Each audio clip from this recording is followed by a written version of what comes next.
I am in this, there's not much going on today. I'm in this industrial place. I don't even know what I'm loading. I'm loading white bags of stuff. I don't know if it's a mineral or some sort of scrap, or I don't know what the hell it is. Anyway, I'm looking ahead and look at this. Look at the summer. There's a lovely ground there, isn't there? And there's this church up on the hill, look.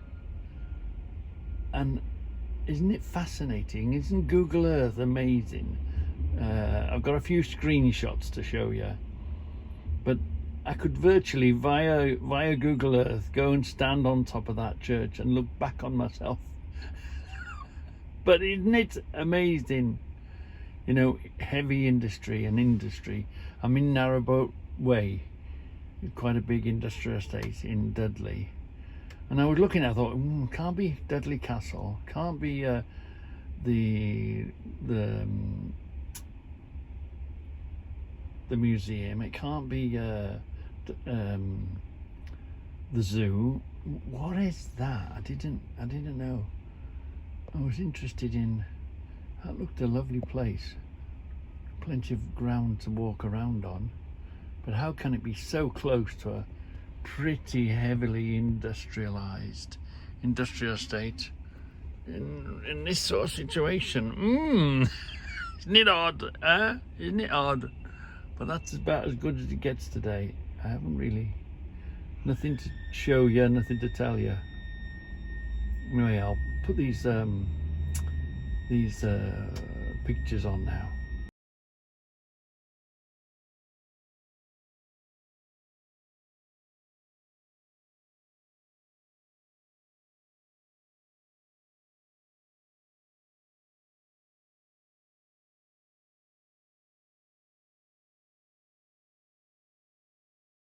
First of all, they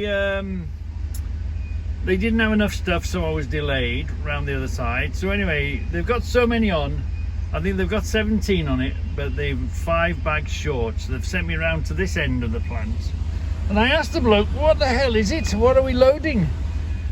And it sounded like it was aluminium. So this must be aluminium recovered from waste aluminium, or I don't know. I couldn't tell you, but the bloke said it was certain size aluminium, like 10 mil or 5 mil or whatever. So it's aluminium measured into certain sizes. So I'm guessing it's some sort of recovery plant of some sort, and this is the products that they make out of it, and it goes in one way and out the other, because it all looks all a whole load of SH1T to me. But obviously all these boys make a living out of it. So interesting. But you never know what's on your doorstep to you. You just never know what goes down a path. I've had to go down a bit of a path to get here by the canal. You wouldn't know this is here. If you know it's here, it's here. But if you wouldn't really know this place is back here. You know. So, we do get to some very interesting places. I'll get the road out for you. I'll try and remember to take the road out for you so you can see it. You know, there's that church. We've come above it. We've gone another level above it. Yeah. Here we are, look. You wouldn't know. This is the way in and out of this place. You wouldn't really know, would you? Unless you knew. Anyway, let's make our way. Make our way out. Canal's there, look. There's a footpath by the canal. We saw that, didn't we? Oh, wobble, wobble. Take it easy. Nice and easy over these bumps. We've got a bit of a hill there, so let's get past this worst of this bump and then you run for the hill. You don't want to get stuck on it. Okay, come on, let's go.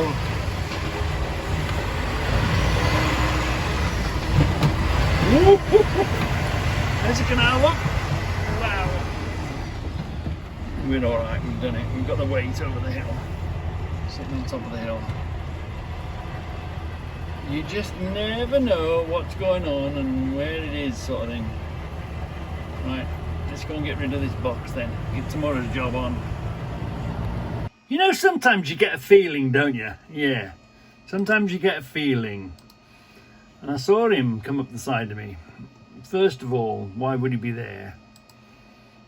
Obviously, maybe he doesn't know this. If you knew this, you wouldn't go on the outside there. And if you did, you know you have to go really wide to watch the truck in front. So remember, I'm only interested in keeping me safe. The twats can be a twat all day long.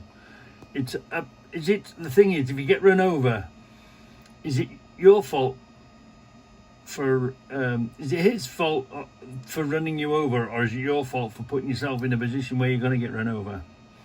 And I just had a feeling about this one. Just sort of, don't you? You have a sixth sense for them. So if he's going to go around here, he's got to go pretty wide. So I'm hanging back and hanging back. Now watch. Obviously he's going around the corner. He should have gone over there and cut across, but he hasn't, look. And I was right, because look at his tail. How am I? If I was here, he'd have no room. Look at that. His tail is way over here, and here's the curb. There's no way I could have run the inside of him. He wasn't going wide enough. He didn't go wide enough. I had a feeling about him. Yeah, you do. You get, it's up to me to keep myself safe, keep away from the plonkers. Yeah. So bye-bye, plonker. I knew it. I had a feeling about it. So how unlucky can you be, and then how lucky can you be? Can you see what I can see? You see these lights ahead? There's blue lights ahead of us. Everyone's slowing down. I'm thinking, oh, damn, they're going to shut. I'm on the motorway. They're going to shut the motorway in front of us, aren't they? They're going to shut the motorway down. This is what this guy is doing up front. See the lights there? He's bringing the motorway to a gentle shut. Ah, how lucky am I? Unlucky am I? Look, just a few more cars past him and I wouldn't have been stuck in it. But he's going to shut the motorway down, look. Slowly slowing everyone down. I'm thinking, oh, this is all I need. So here we go, look. There he is. Nobody can pass him. Nobody can go anywhere. He's shutting down the motorway. Yeah. That's me snookered. How long is this going to be? How long is this going to take? How unlucky am I? But then I thought, hold on a minute. I'm going down the M5. How lucky am I? Yeah. Ooh, I don't want this M6. This is M6 North. Coming past the top of the M5. I want to go down the M5, I do. Yeah. I ain't going to be brought to a stop.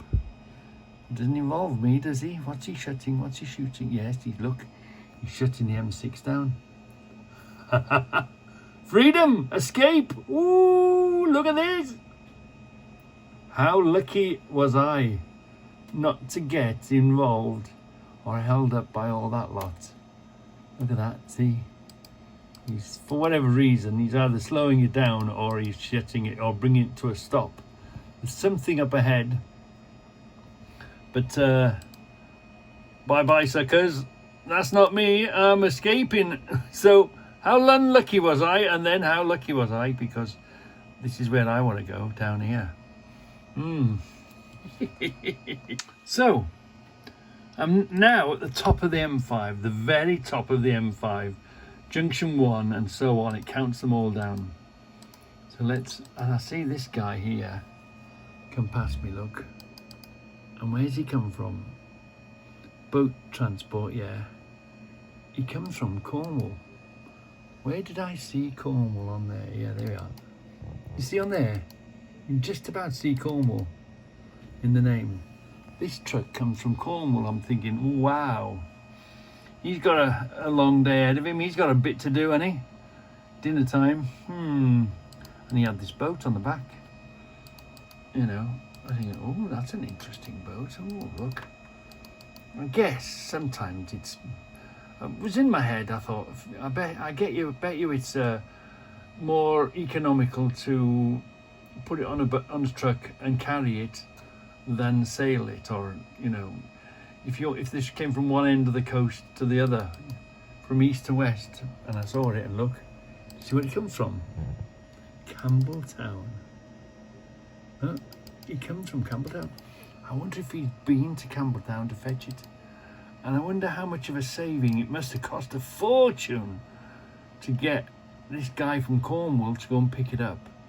But Campbelltown is in Scotland. So it must have been, presuming even if the engine was working, maybe it's got a sick engine in it or something. But somebody's buying themselves a nice early Christmas present, aren't they? Yeah. How much did it cost? It cost a fair few pennies, didn't it? But how much did it save? Yeah, I'm at Cornwall. This guy comes from Cornwall. It's top of the M5. He'll be using the whole length of the M5. And this boat comes from Campbelltown. Wow, which is Scotland. So how much is he spending? Yes, but how much is he saving? You know, in time, how long does it take, and how much fuel does it take? How much fuel would that boat burn to travel from Campbelltown, which is way north in Scotland, to Cornwall somewhere? That's a bit interesting. Yeah, the road isn't boring, you know. The road, there's lots of each one of these vehicles that are passing us has their own story to tell, haven't they? This poor bugger, he's had a bump. He's been rescued. Maybe, something like that.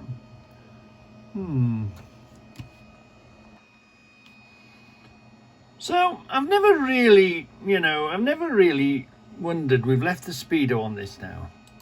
We're going, an urban dual carriageway. Let's have a look. I'm doing 37, 38 miles an hour, okay?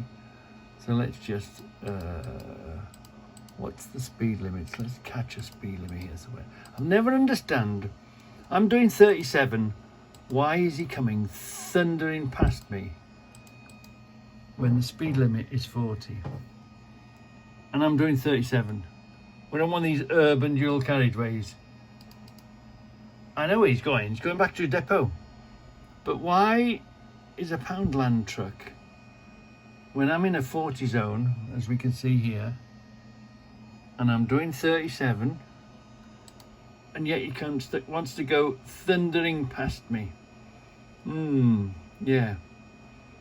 I've never really, and how lucky was he not to get involved in a bump there? Because look, we'll have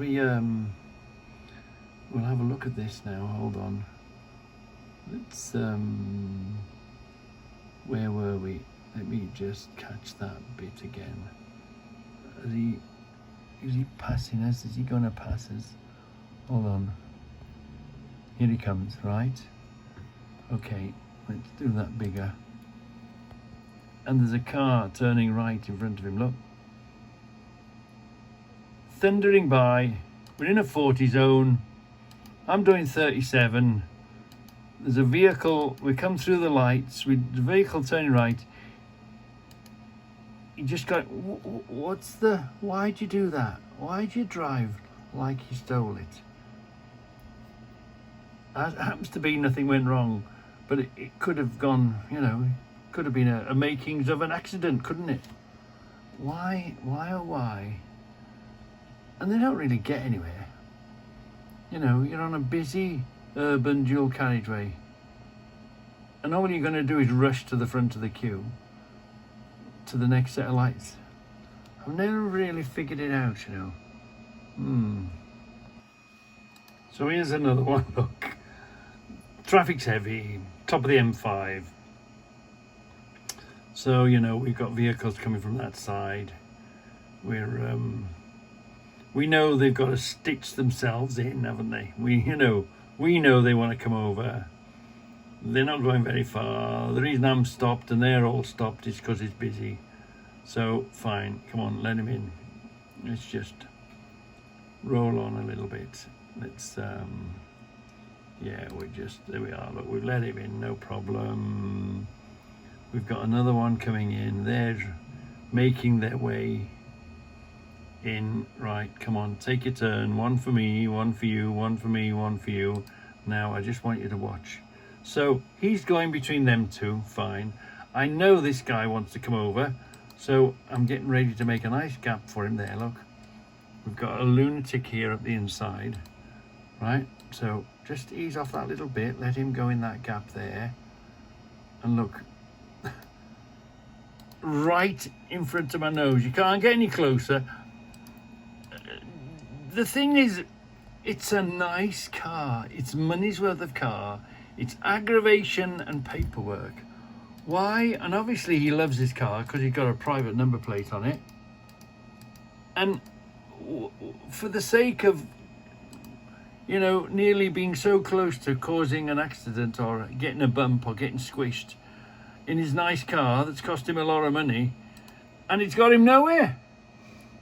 It boggles my mind. Why get this close? Why do this? Let's run that from there.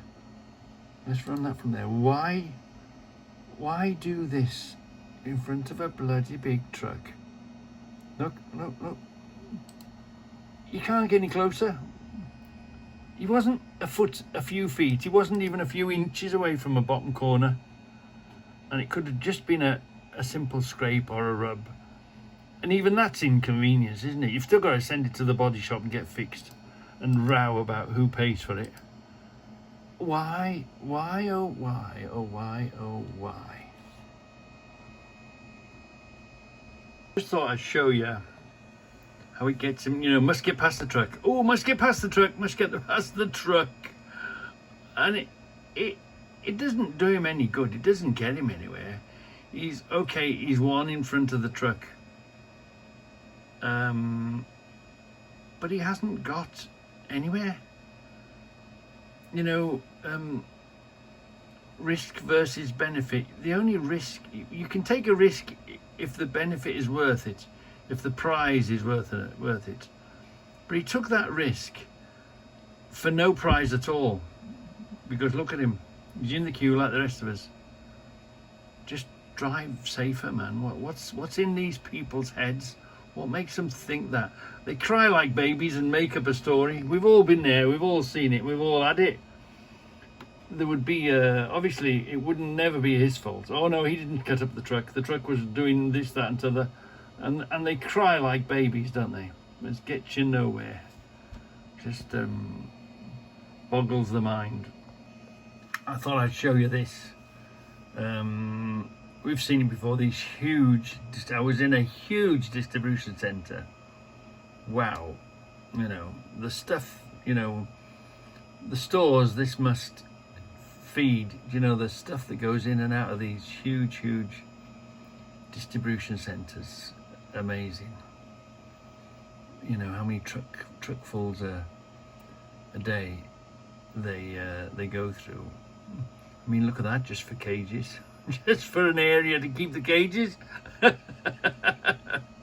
Everything on a big scale, but this poor bugger had got himself in a right pickle. He's trying to blindside it in there, or just to put too much lock on it. That's all he's done. He's put too much lock. He can't clear his nose. He hasn't been patient enough to push it back enough. And now the other guy bibs him. Goes beep. And the trouble with these distribution centres is there's so many eyes watching you. So many. You know, you cock it up. It's not as if it was a problem place to get into. Plenty of space to get into. He just did it wrong, didn't he? He just got himself in a knot. We've all been there. We've all done it. But not all of. We didn't all get caught on Reg on the road watching it. I have to go here and get myself weighed. I need to weigh myself. One of these travelling, you travel over them and you weigh your axles. This is an axle weigher. This is. So I'm just going over dead slow. First axle, ka-ching, ka-ching. You see the reader there? And then you got the second axle comes up. And then your third axle. and then a bit of a space, and then the fourth axle, the fifth axle, the sixth axle, counting it again, look. And then you get a printout and go to the office with it. So this is me. I'm just showing you the length of the down there, how huge this distribution centre was. I had to go all the way around it.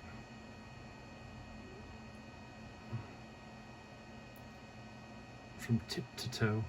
And this was one side of it, and it'll be the same the other side. Just a building full of bays and trailers.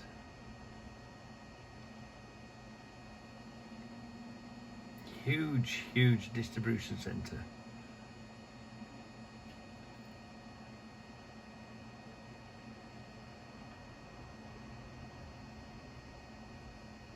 Going nice and steady. I don't know how many bays was on it. I wasn't counting. At this point I was looking for the weighbridge. Yeah. You see here, this is where you'd fuel up, where the fleet fuels up. Fill it up before you go out. Yeah, make sure it's full. Or fill it up when you come home, mostly.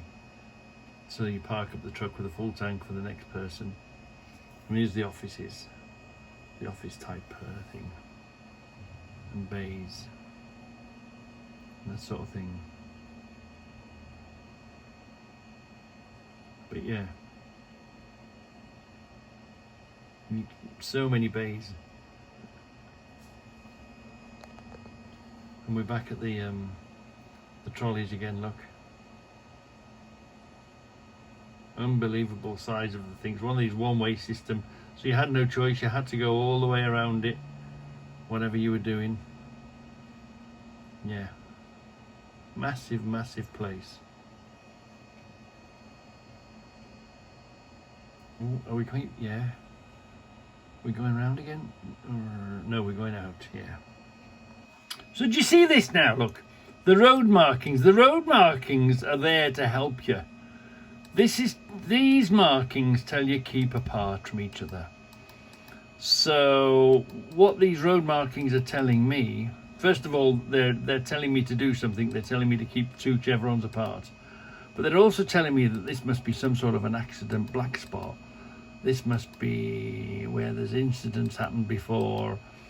This must be where the queue must extend from a junction, or there's something. These are here for a reason, and these are here to help you.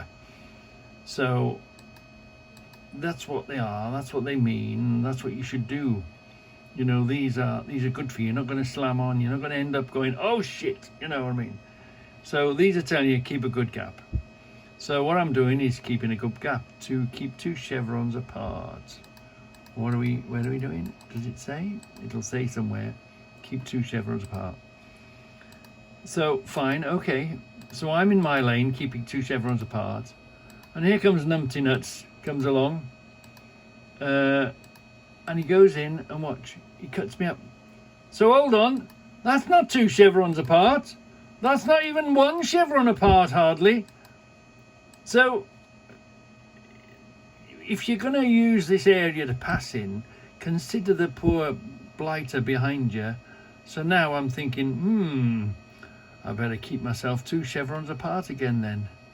As it happens, was I coming off? No. But you see, there could have been some sort of queue. It might have been a big place there, or somebody may have lost their life. Generally speaking, if there's something like these on the road, somewhere up ahead, once or twice, somebody's lost their life. They don't just put these here for fun.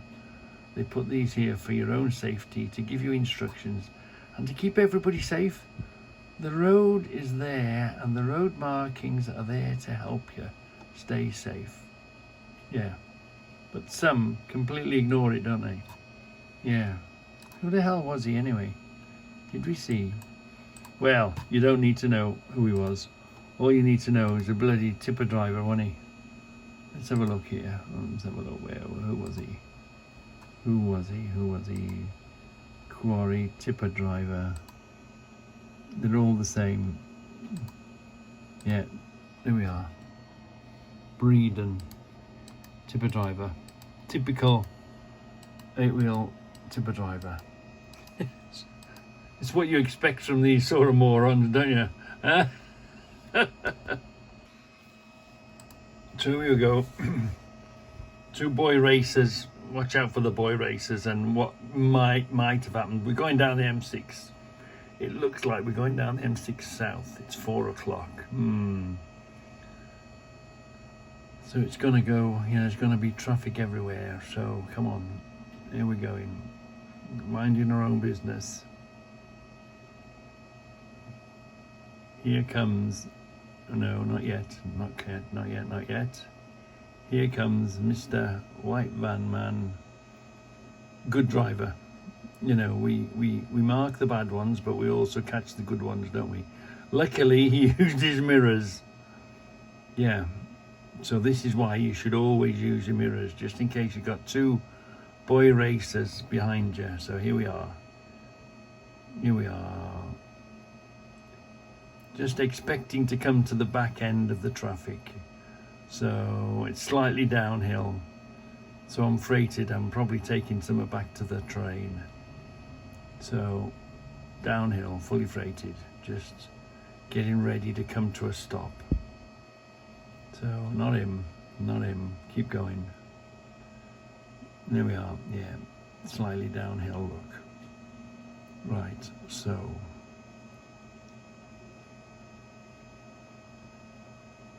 Come on. Bit quicker. Next one, I've gone too far back. No worries, we're here now. Oh, wrong one, hold on. So, we're here now.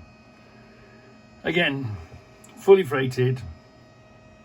It's 4 o'clock. I'm going to get rid of my load. Get rid of it, put it on the train. You don't want to keep it overnight. If you can help it, don't keep stuff overnight in case you can't break into it or whatever. You always try and stay empty. I'm probably going to get rid of the load that I've loaded and to put an empty one ready to reload the next morning.